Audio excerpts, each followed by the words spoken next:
ইনজিলের মধ্যেও এত দামি সূরা নাই, জাবুরের মধ্যেও এত দামি সূরা নাই, সুহুফে ইব্রাহিম ও মুসার মধ্যেও এত দামি সূরা নাই।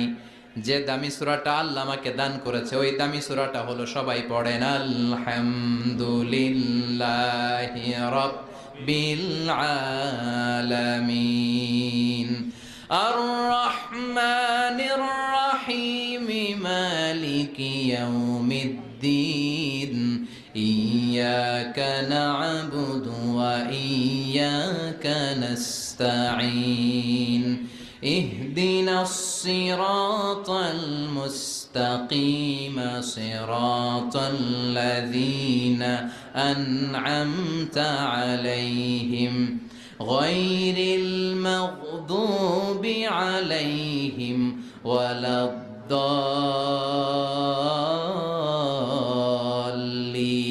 চিল্লায় পড়েন আমিন।